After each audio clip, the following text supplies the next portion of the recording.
রোজ সকালের মতো আজও উপস্থিত হয়েছে উন্নত কৃষি প্রযুক্তির বার্তা নিয়ে। সকলকে স্বাগত জানিয়ে শুরু করছি আজকের অন্নদাতা। শুরুতেই দেখুন আজকের হেডলাইন্স। গাঁদা হলো এমন একটি ফুল যেটির চাহিদা প্রায় সারা বছরই থাকে। এই ফুলটি বিভিন্ন সাজসজ্জার কাজে যেমন লাগে, তেমনি পূজার্চনাতেও ব্যবহার করা হয়। শীতের মরশুমে গাঁদা চাষের জন্য এখন থেকেই চারা তৈরির কাজটি করা হচ্ছে। উত্তর 24 পরগনা জেলার গাইঘাটা ব্লকের কৃষক বন্ধু শিশির বাইন এখন গাঁদা ফুলের চারা তৈরি করছেন। গাঁদা ফুলের চারা তৈরির বিজ্ঞানসম্মত কৌশল নিয়ে ফুল চাষি তার অভিজ্ঞতা জানালেন। এখন শরৎকাল শুরু হয়েছে। এই শরৎকালে আমরা শুরু করেছি শীতকালীন ফুলের চারা। এখন আমরা বীজ থেকে করছি। এই বীজটা এখন আমরা বপন করছি। 25 থেকে 26 দিন পরে এই চারাটা আমাদের উঠবে। এটা আমরা মূল জমিতে লাগাতে পারবো। 40 হাত লম্বা, 2.5 হাত চওড়া করে আমি একটা বেড করেছি। এই বেডে বীজ ফেলা হবে। যখন আমরা বেডটা তৈরি করছি, মাটিটাকে ভালো করে কুপিয়ে নিচ্ছি। কুপিয়ে নিয়ে সার দিচ্ছি, রাসায়নিক সার ও জৈব সার। 40 হাত বেডটা করেছি। এই বেডে 4 কিলো করে ফসফেট, 2 কিলো করে ইউরিয়া আর 3 কিলো জৈব সার দিয়ে বেডটাকে ভালো করে লেবেল করলাম, মাটিটাকে সমান করলাম। সমান করে এরপরে জল দিচ্ছি। জল দিয়ে বীজটা ফেলবো। বীজটা 3 কিলো পাত্তায় বেডটায় ফেলতে হবে। 3 কিলো পাত্তায় ফেললে আমাদের চারাটা ভালো জার্মিশন দেবে। যখন চারাটা অঙ্কুরোদ্গম হবে, তখন আমি ওকে প্লাস্টিক দিয়ে ঢেকে দেবো, যাতে শরৎকালে ঝাপটা বৃষ্টি এসে চারাগুলো নষ্ট না হয়। তার জন্য আবার যখন কখনো কখনো ওটাকে খুলে দিতে হবে। যদি একটু রোদ দেখা যায় তখন খুলে দেবো। বৃষ্টি আসার সঙ্গে সঙ্গে ওটাকে ঢেকে দিই। মাঝে মধ্যে ওকে সাপ পাউডার দিয়ে স্প্রে করা হয়, যাতে ওই চারাটার কোনো রোগ না আসে। চারা 2 রকম পদ্ধতিতে করা হয়, একটা বীজ থেকে, একটা কাটিং থেকে। যেটা কাটিং থেকে করি সেটা আমরা আগে ভালো করে বেড তৈরি করি, বেডটাকে ঝুড়ো করে নিই, মাটিটাকে ঝুড়ো করে নিই। তারপরে জল দেওয়া হয়। জল দিয়ে ডোকগুলোকে বসিয়ে দেওয়া হয়। দিনের বেলা ওই চারাটাকে কাপড় দিয়ে ভালো করে ঢেকে রাখি, যাতে সরাসরি রোদটা না পায়, তার জন্য চারাটা আমড়ে না যায়। তার জন্য আমরা বেডটাকে ঢেকে রাখি।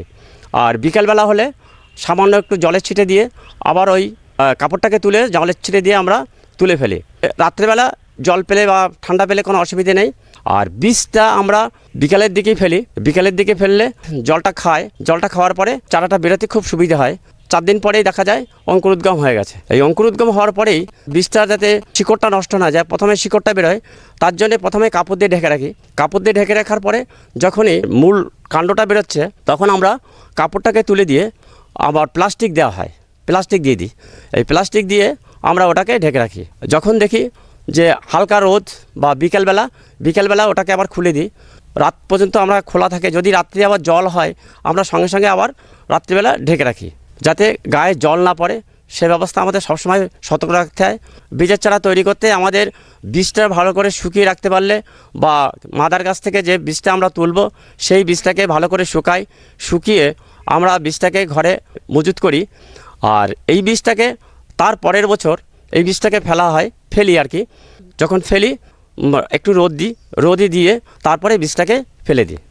আমরা নিজেরা অনেক জমি চাষ করি। বাইরে থেকে যদি চারা কেনা হয়, তাহলে দেখা যাচ্ছে অনেকে অনেক খারাপ চারা দেয় বা ভালো চারা দিল না, সে ফুল বাজারে বিক্রিও করা যায় না। অতএব নিজে চারা করি। যদি কিছু এক্সেস থাকে সেই চারাগুলো আমি বিক্রি করি। 40 হাত বাই 2.5 হাত যে জায়গাটা আমরা করেছি, এতে 70,000 মতো চারা হবে। এই 70,000 চারায় আমাদের 8 থেকে 9 বিঘে জমি চাষ করা যাবে। যদি কোনো দিন বেশি হয়, সে চারাগুলো আমরা বিক্রি করে দিই। বীজের চারা তৈরি করতে খুব কষ্ট কম হয়, আর ডোগার চারা তৈরি করতে কষ্ট বেশি হয়। আমাদের প্রথমে মাদার গাছ তৈরি করতে হবে। সেখান থেকে ডোক কাটা হয়। লেবার দিয়ে ডোক কেটে বেড তৈরি করে সেই বেডে লাগানো হবে। ডেল লাগিয়ে প্রত্যেক দিন ঢাকা লাগে। 7 থেকে 8 দিন পরে তার শিকড় হয়। শিকড় হওয়ার 10-12 দিন পরে আমরা জমিতে লাগাতে পারি। বীজের চারার ক্ষেত্রে আমাদের দানা যদি ফেলা হয়, তাহলে 20 থেকে 22 দিন সময় লাগে চারাটা রেডি হতে। এই 22 দিন পরে মূল জমিতে লাগানো হয়। কিন্তু ডোগার চারা থেকে দানার চারার গ্রোথটা বেশি হয়। খুব তাড়াতাড়ি বীজের চারাটা গাছটা রেডি হয়ে যায়। আর ডোগার চারা গাছ হতে খুব একটু লেট হয়।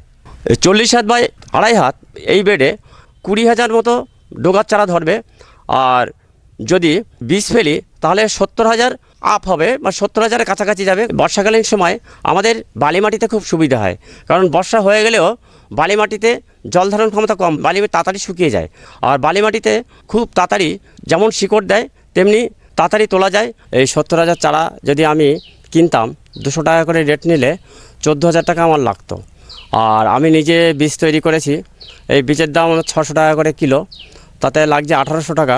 আর একটা জোন লাগছে বেড তৈরি করতে, তার দাম 300 টাকা।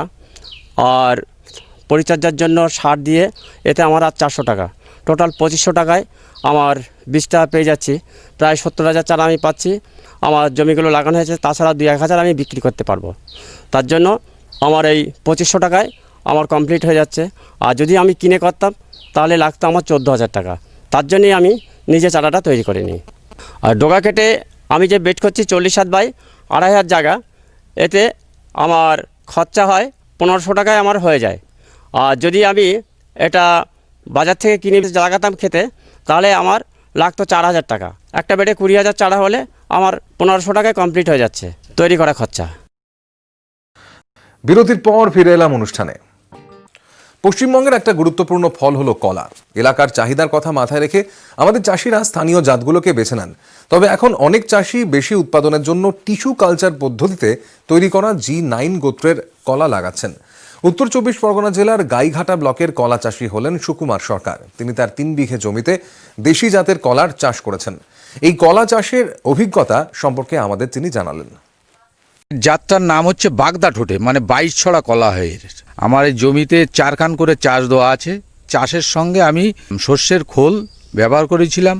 তারপরে এই চারাটা যখন পোতা হয় তখন ওর তলায় আমি দিয়েছিলাম ন্যাপথলিন আর ফিউডল। মাটির পোকার জন্য এই দুটো জিনিস দিয়ে আমার চাষটা শুরু হয়। আর আমার জমিতে এটা বসানো আছে 9 ফুট বাই 9 ফুট, মানে আর কি 6 হাত বাই 6 হাত বসানো আছে। প্রতি সাইড দিয়ে 2টো করে চারা আছে, আর মাঝখানে সব একটা করে। এতে আমার চারা লেগেছে 1 বিঘে জমিতে 200 পিস।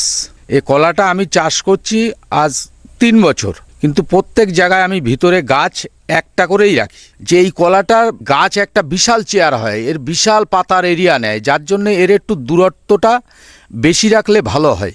এই গাছগুলো একটা রাখলে এর কাদিটা সব সময় বড় হবে। 2-3টে যখনই রাখা হবে তখন কাদিটা ছোট আকার হয়ে যাবে, যার জন্য আমি একটা করে রাখি, কাদিটা বড় হয়। আর এই কলা প্রথম বছর লাগানোর পরে প্রথম বছর যে কলাটা হবে, দ্বিতীয় বছর গিয়ে প্রথম বছরের থেকে কলাটা আরও বেশি, গাছটাও বড় হবে, কলার কাদিগুলোও বড় হবে। প্রথম বছর ধরেন আপনার একটা কলা কাদির ওজন আসবে 20, 22, 25 কিলো, কিন্তু এটা দ্বিতীয় বছর গিয়ে 35, 40, 30 কিলো এরকম কাদি আসবে। এই কলাটা লাভজনক ফসল। তাই কলাটা আমি যখন ধরেন আপনার পুতলাম, পোতার পরে কলা গাছটা যখন লেগে যাবে, ধরেন 1 মাস হোক 2 মাস পরে হোক, কলা গাছটা লেগে যাওয়ার পরে যখন চারাটা পাতাটা ছাড়বে, তখন ওটাকে আমি দেখা যাচ্ছে 1 ফুট রেখে সমস্ত গাছকে কেটে দেওয়া হয়। সমস্ত গাছ কেটে দিলে সমস্ত কলাগুলো এক লেভেলে এক টাইমে চলে আসে। এক টাইমে চলে আসলে এবার তারপরে গাছ 6 ফুট কি 7 ফুট হয়ে গেল, তারপরে গোড়ায় আর কিছু মানে বিষ দিয়ে, তারপরে 10-26 খোল এইসব দিয়ে, কিছু মাটির পোকার মেডিসিন দিয়ে ওর গোড়ায় ভালো করে দিয়ে মাটি চাপা দিয়ে এই দিলে কলায় সার খুব কম লাগে, সার বেশি লাগে না। ওই একবার দিলেই মোটামুটি এতেই অনেক কাজ হয়। তারপরে কি দেখা যাচ্ছে গাছ একটু ডাউন আছে, এটা যখন ফল মানে মোচাটা আসার আগে, তখন একটু দেখা যাচ্ছে গাছের পরিস্থিতি বুঝে একটু সার দিলে ভালো হয়। কিন্তু দেখা যাচ্ছে গাছ যদি অতিরিক্ত তেজ থাকে তাহলে আবার সারটা দিলে গাছের ক্ষতি হবে, গাছ ফেটে যাওয়ার ভয় থাকে। এসব কলায় জল না দিলেও অসুবিধে নেই, কিন্তু কি বছরে একবার আমি জল দেই, আর সারটা 2 বার দেওয়া হয়। গাছটা যখন আপনার 3 মাস 4 মাস বয়স হলো তখন একবার দেওয়া হয়। আর ঠিক দেখা যাচ্ছে আমার মোচাটা যখন আসবে তার আগে দিয়ে একবার দেওয়া হয়। এই 2 বারই দেওয়া হয়। একটা গাছের গোড়ায় ধরেন 10টা 12টা করে ফড়কি আছে, ওগুলো একটু পাতা ছাড়লেই ওগুলো কেটে কেটে রাখতে হবে। কেটে না রাখলে ওগুলো ধরেন খাদ্য সংগ্রহ করবে, যার জন্য ওটাকে সবসময় কেটে রাখতে হবে। আপনার মাসে একবার কাটতে হবে। গাছের যে পাতাটা খারাপ হয়ে যাচ্ছে পাতাটাকে কেটে ফেলতে হবে। এইগুলো আবার জমিতে এক জায়গায় লাট করে রাখতে হবে সুন্দরভাবে, তাহলে জমিটা ভালো থাকবে। কাদি যখন হয় তখন এই কাদিটা বাঁশ দিয়ে একটা ঠেকো দিয়ে রাখি, কেননা ঝড় হলে এই যে বড় বড় কাদিগুলো এরা রাখতে পারে না। কলা খেতে আপনার ওই মানে ঘাসটা যাতে না হয়, যার জন্য পোড়াটা ব্যবহার করতে হবে। ঠিকমতো পোড়াটা দিলে জমিতে কোনো ঘাস থাকবে না আওতা হয়ে গেলে। যে মাসে আমি বসেইছি ঠিক পরের বছর সেই মাসেই কাঁদি আসছে আমার। কাঁদিটা আসার পরে এই কলা মিনিমাম আপনার 3 মাস 4 মাস, শীতকাল হলে 5 মাসও লেগে যায় কলাটা কাটতে, কিন্তু গরমের দিন হলে এটা 3 মাস 4 মাসে কাটা সম্ভব হয়। একটা গাছ যখন আমার মোচাটা কাটা হয়ে যাচ্ছে তখন আমি আরেকটা গাছ ছেড়ে দিচ্ছি, ছেড়ে দিলে সেই গাছটা তৈরি হয়ে যাচ্ছে। এই কলাটা আরও দূরত্ব লাগালে আরও এর কাঁদি বড় হওয়ার সম্ভাবনা আছে। তা আমি এবার আবার নতুন জমিতে চাষ করব, সেটা আমি 8 হাত বাই 8 হাত বসানোর চেষ্টা করছি। কলার বহুত রোগ আছে, সেইগুলো যদি একবার বাগানে লেগে যায় সে বাগান কোনো ওষুধ গুলে খাওয়ালেও ছাড়বে না। যেরকম একটা রোগ আছে পাতা হলুদ হয়ে আপনার সব ভেঙে পড়বে, কিন্তু কি কলা রোগ যাতে না আসে এর জন্যে আমি যেগুলো স্প্রে করি খুব দামি দামি জিনিস স্প্রে করতে হয়। কন্টাপ প্লাস দেওয়া হচ্ছে, একটা হিলার বলে একটা জিনিস দিচ্ছি, ব্লাইটক্স দিচ্ছি। এইগুলো ব্যবহার করলে কলা ভালো হবে, রোগ পোকার আক্রমণটা ঝট করে আসবে না। 1 বিঘে চাষ করতে আমার 20,000 টাকা খরচা হয়, কিন্তু এটা বিক্রি হয় ধরেন আমার কাঁদি কোনোটা 400 বিক্রি হয়, কোনোটা 350 বিক্রি হয়, কোনোটা 300 বিক্রি হয়। তাতে দেখা যাচ্ছে যে আমার 200 কাঁদি কলা এটা 60,000 টাকা প্রথমবার বিক্রি হয়। এবার প্রথম বছরের খরচের থেকে দ্বিতীয় বছর খরচের অংশটা একটু কমে আসে। প্রথম বছর 20,000 খরচা হলে দ্বিতীয় বছরে সেটা 15,000 খরচ হয়।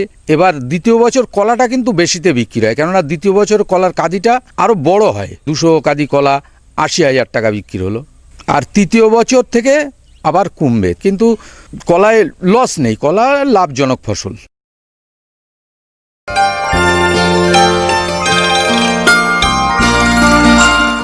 এবারে দেখুন অন্নদাতা হেল্পলাইন। দর্শকরা আমাদের কাছে বিভিন্ন সময় যে প্রশ্ন করে থাকেন তার উত্তর নিয়েই সাজানো হলো অন্নদাতা হেল্পলাইন। পশ্চিম মেদিনীপুর জেলার ঘাটাল থেকে অন্নদাতা দপ্তরে ফোন করেছেন রাজীব দে। জমিতেই মোজাইক রোগের উপদ্রব দেখা দিয়েছে। এই রোগটি ভাইরাস ঘটিত। জাপ পোকা নামক শোষক পোকা রোগটি ছড়ায়। রোগাক্রান্ত পেঁপে গাছের ডগার দিকের পাতাগুলো হলদে হয় এবং হলদে ও সবুজের মোজাইক করা বলে মনে হয়।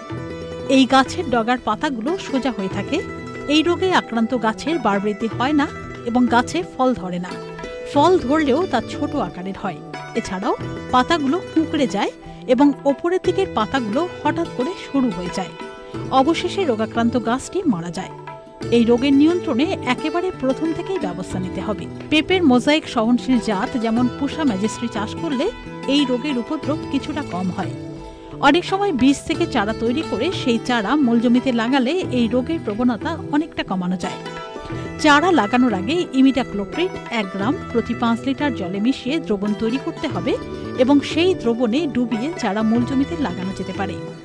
পরিষ্কার পরিচ্ছন্ন চাষ পদ্ধতি অবলম্বন করতে হবে। সুষম মাত্রায় উদ্ভিদ খাদ্যের যোগান দিতে হবে। অতিমাত্রায় নাইট্রোজেন ঘটিত সার প্রয়োগ করা চলবে না। জমি পরিদর্শন করে দেখতে হবে এই রোগের লক্ষণ দেখা যাচ্ছে কিনা। যদি দেখা যায় সেক্ষেত্রে রোগাক্রান্ত গাছ তুলে দূরে মাটিতে পুঁতে দিতে হবে। যেহেতু রোগটি জাপ পোকা ছড়ায় তাই জাপ পোকার নিয়ন্ত্রণে জমিতে হলুদ আঠালো ফাঁদ ব্যবহার করা যেতে পারে। এছাড়া 10,000 ppm এর নিমজাত কৃষি বিষ 3 মিলিলিটার প্রতি লিটার জলে গুলে স্প্রে করলে উপকার পাওয়া যায়। রাসায়নিক উপায়ে জাপ পোকার নিয়ন্ত্রণে ডাইমিথাইট 1.5 মিলিলিটার প্রতি লিটার জলে গুলে স্প্রে করতে হবে। রাসায়নিক কৃষি বিষ প্রয়োগ করার 2 সপ্তাহ পরে ওই জমি থেকে ফসল তোলা উচিত। এখন আবার বিরতির পর থাকছে। আবার ফিরে এলাম অনুষ্ঠানে। লাভজনকভাবে গোপালনের একটি গুরুত্বপূর্ণ শর্ত হলো নির্দিষ্ট সময় গাভী গর্ভবতী হওয়া।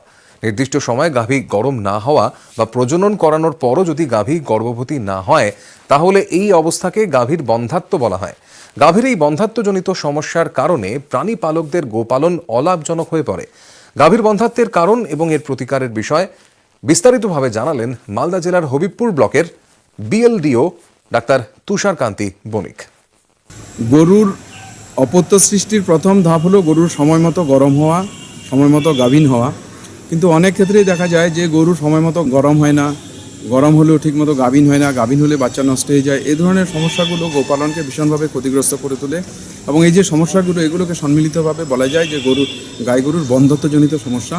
এই বন্ধ্যত্বজনিত সমস্যা বেশিরভাগ ক্ষেত্রেই দেখা যায় যে ব্যবস্থাপনার কিছু ত্রুটি এবং গরুর যে অপুষ্টিজনিত সমস্যা, এবং খুব কম ক্ষেত্রে দেখা যায় যে হরমোনজনিত কিছু সমস্যার কারণে গরুর এই বন্ধ্যত্বজনিত সমস্যা হয়।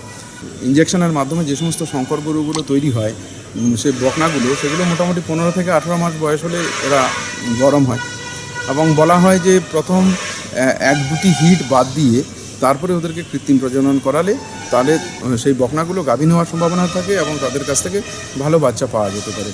গরম হওয়ার লক্ষণগুলো এরকম যে গাই গরু যদি গরম হয় বা বকনা গরু গরম হয়, তাহলে ওদের জনিদ্বার ফুলে উঠে, জনিদ্বার দিয়ে নেলসানি ভাঙে, লেজ নাড়ায়, ঘন ঘন লেজ নাড়ায়, কোনো কোনো গরুর হাম্বা হাম্বা করে ডাকতে থাকে, গরু প্রচণ্ড ছটফট করে। দুধ দেওয়া গরু হলে তাদের দুধ উৎপাদন কমে যায়, এবং গরম হলে অনেক ক্ষেত্রে গরু দেখা যায় পাতলা পায়খানা করে। আরেকটা খুব গুরুত্বপূর্ণ লক্ষণ যেটা হলো, গাই গরু বা বকনা গরু গরম হলে অন্য গরুর উপর চড়ে বসে। তো এই সমস্ত লক্ষণ কিছু গরুর ক্ষেত্রে দেখা যায়, আবার কিছু কিছু গরুর ক্ষেত্রে দেখা যায় কি যে গরুটা গরম হয়েছে অথচ কিন্তু সে ডাকে না, কিন্তু বাকি লক্ষণগুলো তার মধ্যে থাকে। সকালে এবং বিকালে গাই গরুগুলো যখন গোয়াল থেকে ছাড়া হচ্ছে বা গোয়ালে যখন ঢোকানো হচ্ছে, সেই সময় যদি কাছে থেকে যদি লক্ষ্য না করেন, তাহলে কিন্তু লক্ষণগুলো মিস হয়ে যাবে। লক্ষণগুলো মিস হয়ে যাওয়া মানেই হলো তখন কিন্তু গরুটা গরম হয়েছে তিনি আর বুঝতে পারবেন না, তাকে কৃত্রিম প্রজননও করাতে পারবেন না। যদি কৃত্রিম প্রজনন করানো না হয়, তাহলে বারবার গরম হতে থাকবে এরকম করেই গরুটা, এবং তিনি বুঝতে পারবেন না, বলবেন যে গরুটা গরম হচ্ছে না। একটা মূল কারণ হলো গাই বা বকনাটিকে চাষি বুঝতে পারেন না যে গরম হয়েছে কি। এটা একটা দিক যেমন গেল, তেমনি দেখা যায় কি যে অনেকগুলো গরু দেখা যায় অপুষ্টিজনিত রোগে ভোগে। মানে হলো এই যে গাই যখন গরম হবে বা তাকে যখন আমরা কৃত্রিম প্রজনন করাই, সেই সময় গরুটার যেন শক্তির ঘাটতি যেন শরীরে না থাকে, সেটা আমাদেরকে খেয়াল রাখতে হবে। আয়রন একটা গুরুত্বপূর্ণ উপাদান, আয়রনের ঘাটতিতে কিন্তু অ্যানিমিয়া হয় গরুর। তো অ্যানিমিয়া যদি হয়, অ্যানিমিয়ার ক্ষেত্রেও কিন্তু গরু কিন্তু গরম হতে সমস্যা দেখা যায়। সেই জন্যে গরুর খাবারে ওই অনুখাদ্যগুলোর যাতে প্রতিদিনে যোগান দেওয়া যায়, সেদিকটা আমাদেরকে খেয়াল রাখতে হবে।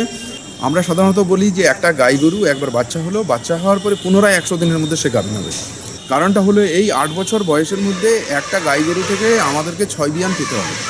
6 বিয়ান আমরা যদি পাই 8 বছর বয়সের মধ্যে, তাহলে সেই গাইটা থেকে আমরা সর্বোচ্চ দুধ উৎপাদন এবং সর্বোচ্চ বাচ্চা আমরা পেতে পারি। অন্যথায় কিন্তু 2টি বাচ্চার অন্তর যদি বেড়ে যায়, তাহলে কিন্তু তার কাছ থেকে আমরা সর্বোচ্চ দুধ পাবো না, তার কাছ থেকে সর্বোচ্চ বাচ্চা পাবো না, গরুর বয়স বেড়ে যাবে। তো ফলে চাষি কিন্তু ক্ষতিগ্রস্ত হবেন। এই ক্ষেত্রে যেমন এই যে গরুটা 8 মাস বাচ্চা হওয়ার পরে এখনও পর্যন্ত গাভীন হয়নি, তো গাভীন হয়নি, এটা মূলত কিন্তু অপুষ্টিজনিত সমস্যা। যেই গরুগুলো বেশি দুধ দেয়, বেশি দুধ দেওয়া গরুর ক্ষেত্রে তাদের দুধের সাথে শরীর থেকে প্রচুর পরিমাণে পুষ্টিগত যে উপাদান, পুষ্টিকর যে উপাদানগুলো, প্রচুর পরিমাণে শক্তি, প্রচুর পরিমাণে প্রোটিন এবং প্রচুর পরিমাণে খনিজ উপাদানগুলো কিন্তু তার শরীর থেকে বেরিয়ে যায়। সেগুলো যদি সঠিকভাবে আমরা যদি আবার যদি তাকে সম্পূরক খাবার যদি দিতে না পারি, সেক্ষেত্রে কিন্তু গরুর এই যে গরুর ক্ষেত্রে যে সমস্যাটা হয়েছে সেটা কিন্তু হবে। সাধারণত আমরা বলে থাকি যে একটা গাই গরু তার নিজের শরীরের জন্য তাকে 1.5 কেজি করে দানা খাবার, এবং যতটা দুধ দেয় তার অর্ধেকটা তাকে দানা খাবার। দানা খাবার বলতে একটা সুষম খাবার, সেই সুষম খাবার কিন্তু তাকে দিতে হবে। এবং গরুর খাবারে যে সবুজ যে গোখাদ্য, যেগুলো তন্ডুল জাতীয় সবুজ গোখাদ্য এবং সিম্বি জাতীয় যে সবুজ গোখাদ্য, তার যে সুনির্দিষ্ট মিশ্রণ 2:1, এই হিসাবে আমরা যদি গরুর খাবারে অন্তত প্রতিদিন দিতে পারি, তাহলে দেখা যাবে যে গরুর শরীরে ভিটামিনের ঘাটতি, বিভিন্ন ধরনের খনিজ উপাদানের ঘাটতি হবে না। পাশাপাশি আমরা যেহেতু সুষম খাবার তাকে দেবো, সুষম খাবার দিলে তার খাবারে কিন্তু যে শক্তির ঘাটতি বা প্রোটিনের ঘাটতি, এই সমস্ত ঘাটতিগুলো হবে না। এর পাশাপাশি গরুর খাবারে প্রত্যেক দিন আমরা যদি 40 থেকে 50 গ্রাম করে যদি বিভিন্ন ধরনের যে খনিজ লবণের মিশ্রণগুলো পাওয়া যায় বাণিজ্যিকভাবে, সেগুলো যদি তার খাবারে দিই, তাহলে কিন্তু আমরা এই যে বন্ধ্যত্বজনিত যে সমস্যা, সেই সমস্যার হাত থেকে আমরা কিন্তু গরুকে বাঁচাতে পারি। পরিশেষে একটা কথা বলে রাখি, বিভিন্ন ধরনের হরমোন জাতীয় ইঞ্জেকশন গরুকে কিন্তু প্রয়োগ করা হয়। তো এটা কিন্তু না জেনে ঠিকঠাক মতো পরীক্ষা না করিয়ে এই সমস্ত ইঞ্জেকশন প্রয়োগ করা উচিত নয়। তার কারণ কি, এই রকম ইঞ্জেকশন প্রয়োগ করে কারোরই লাভ হয় না, না চাষির লাভ হবে না গরুর লাভ হবে। সমস্যাটা কি সেটা সুনির্দিষ্টভাবে যদি শনাক্ত করা যায়, যেহেতু বলা হচ্ছে যে বন্ধ্যত্বজনিত সমস্যা প্রায় 95% ক্ষেত্রেই সেটা হলো ব্যবস্থাপনার ত্রুটি এবং অপুষ্টিজনিত কারণেই হয়, এবং হরমোনজনিত কারণ বা অন্যান্য অঙ্গসংস্থানের যে ত্রুটিজনিত কারণ, সেগুলো প্রায় মোটে 5%। তো সেই জন্যে হুট করে আমরা যাতে যে হরমোন জাতীয় ইঞ্জেকশন প্রয়োগের দিকে না ঝুঁকি, আগে তার যে সমস্ত অপুষ্টিজনিত যে সমস্যা আছে সেগুলোকে কী করে সমাধান করা যায়, তার যে ব্যবস্থাপনাগত যে সমস্ত ত্রুটিগুলো থাকে সেগুলোর দিকে আমরা যদি খেয়াল করি এবং প্রাণী চিকিৎসকের পরামর্শ মতো প্রয়োজনে প্রাণী চিকিৎসককে দিয়ে আমরা যদি পরীক্ষা করিয়ে উপযুক্ত চিকিৎসা যদি বন্দোবস্ত করি, তাহলে বন্ধ্যত্বজনিত সমস্যার কারণে যে গোপালনের যে ক্ষতি, সেই ক্ষতিগুলোর হাত থেকে কিন্তু চাষি গাইটাকেও রক্ষা করতে পারবেন, তেমনি চাষির অর্থনীতিও ভালো হবে। অনুষ্ঠানটি আজকের মতো এখানেই শেষ করছি, আবার দেখা হবে কাল সকালে। নমস্কার।